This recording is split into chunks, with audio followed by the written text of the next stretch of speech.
ஸ்ரீராமச்சந்திர பரபிரம்மணே நமஹ.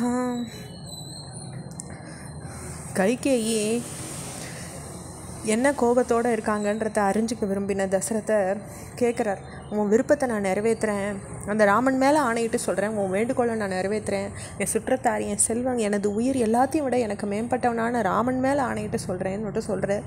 இப்படி தசரத மன்னர் சொன்னோட தான் எதிர்பார்த்த வாக்குறுதி கிடச்சிட்டதுன்றதுனால சொல்ல முடியாத வார்த்தையை சொல்லிட கைகேயி துணிஞ்சாங்க.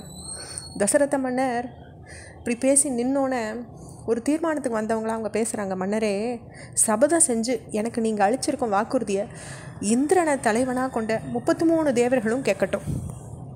சந்திரனும் சூரியனும் ஆகாயமும் கிரகங்களும் இரவு பகலும் திசைகளும் சொர்க்கலோகமும் கந்தர்வர்களும் ராட்சசர்களும் இந்த பூமியையும் நீங்கள் கொடுத்த வாக்குறுதியை கேட்கட்டும். வீடுகளில் திரிகின்ற பூதங்கள், கிரக தேவதைகள் மற்றும் உள்ள பூதங்கள் எல்லாவற்றையும் மீறி செஞ்ச சபதத்தை அவர்கள்லாம் கேட்கட்டும். தேவதைகளே, சொன்ன சொல் தவறாதவர்னு பெயரடித்தவரும் பெரும் புகழ் படைத்தவருமான இந்த தசரத மன்னர் இப்போ எனக்கு ஒரு வாக்குறுதி அளிச்சிருக்காரு, அதை எல்லாரும் கேட்டுக்கோங்கன்றாங்க.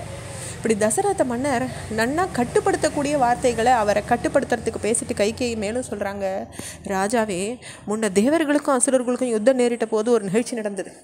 அதை இப்போ நினச்சி பார்த்துக்கோங்க. அந்த யுத்தத்தில் ஒரு கட்டத்தில் உங்கள் உயிருக்கே ஆபத்து நேரிட்டது. அந்த நேரத்தில் நீங்கள் என்னால் காப்பாற்றப்பட்டீங்க. கண் நிமைக்க கூட கொட்டாமல் உங்கள் பாதுகாப்புக்காக எனது 2 வரங்களையும் இப்போ நீங்கள் எனக்கு கொடுத்தது அந்த நேரம். வார்த்தை தவறாதவரே, அந்த 2 வரங்களுக்கு பிறகு பெற்றுக்கொள்கிறதா நான் அப்போ சொன்னேன். அவற்றை அடைய இப்போ நான் விரும்புகிறேன். அன்றைக்கி நீங்கள் அளித்த வாக்குறுதியை மீறி இப்போ நான் வெளியிட்டிருக்க என்னுடைய விருப்பத்தை நீங்கள் நிறைவேற்றாமல் போனீங்கன்னாக்கா உங்களால் அவமதிக்கப்பட்டவளாலன்னா இந்த இடத்துலையே உயிரை விட்டுருவேன்றது நிச்சயம். ஒரு வேடம் பொய்யான குரலில் ஏற்பட்ட சப்தத்துக்கு கேட்டு மயங்கி அவனுடைய வலையில் விழுற மான் போல தசரதர் தான் வசம் இழந்தவரா கைகேயி விரிச்ச வலையில் விழுந்துட்டார். கைகேயி தொடர்ந்து சொல்கிறாங்க, நான் விரும்புகிற அந்த 2 வரங்களை இதோ சொல்கிறேன், கவனமாக கேட்டுக்கோங்க. ராமம் பட்டாபிஷேகம் செய்யறதுக்கு முறைப்படியான தேவையான பொருட்கள் எல்லாம் சேர்த்து வைக்கப்பட்டிருக்கு. அவற்றை கொண்டே ஏன் மகன் பரதனுக்கு பட்டாபிஷேகம் செய்யப்படணும். ராஜாவே, தேவாசுர யுத்தத்தில் நீங்கள் சொன்ன 2வது வார்த்தையை இப்போ கேட்குறேன். மர உரி அணிஞ்சுண்டு சடமுடி கொண்டு 14 வருஷ காலம் ராமன் காட்டில் தான் வசிக்கணும். மன்னரே, மறந்துடாதீங்க, நீங்கள் அளித்த வரங்களை தான் இப்போ நான் கேட்டிருக்கேன்.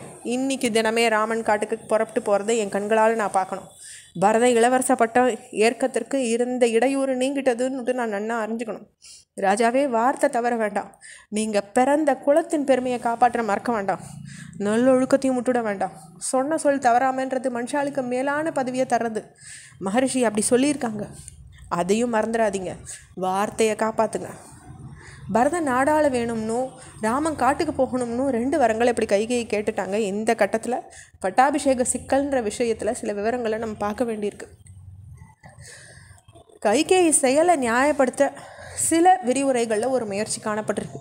ராமருக்கு நிகராக பரதனுக்கு இளவரச பட்டாபிஷேகம் உரிமை இருக்குன்னும், தசரதரே கூட கைகேயை மணந்துண்ட போது அவளுக்கு பிறக்கிற பிள்ளைக்கு தான் இளவரச பட்டம் ஏற்பான்னு வாக்குறுதி அடித்ததாகவும் சில கட்டங்களில் நியாயமான செயல்கள் போல் இதுக்கு சொல்லப்பட்டிருக்கு.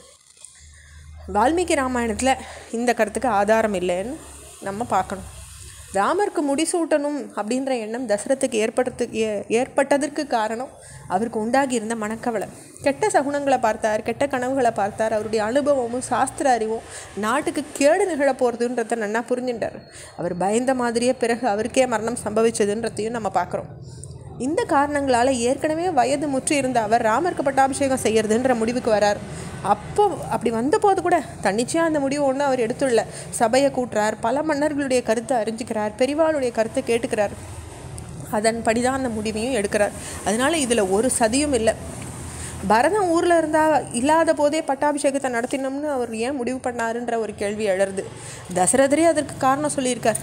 பட்டாபிஷேகத்துக்கு ரொம்ப சிறந்த தினம் அடுத்த நாளாக அமைஞ்சிட்ட நிலையில் உடனடியாக வந்து சேர முடியாத தொலைவில் பரதன் இருந்ததுனால அவன் வராமலேயே பட்டாபிஷேகத்தை நடத்தில தசரதர் முனைஞ்சிருக்காருன்ற விளக்கம் வால்மீகியாலேயே சொல்லப்பட்டிருக்கு. ராமருக்கு முடிசூட்டுறதுன்றக்கு முன்னே தீர்மானித்து அதுக்கு பரதனை அயோத்தியை விட்டு தசரதர் அனுப்பிட்டாருன்ற வாதமும் தவறானது. ஏன்னாக்கா பரதன் தன்னோட அனுப்பி வைக்குமாறு கேட்டவர் பரதனுடைய மாமனான யுதாஜித்து தான்.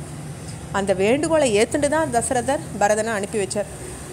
இதனுடைய தொடர்ச்சியை நம்ம அடுத்த பகுதியில் பார்ப்போம். ஸ்ரீராமச்சந்திர பரபிரம்மணே நமஹ.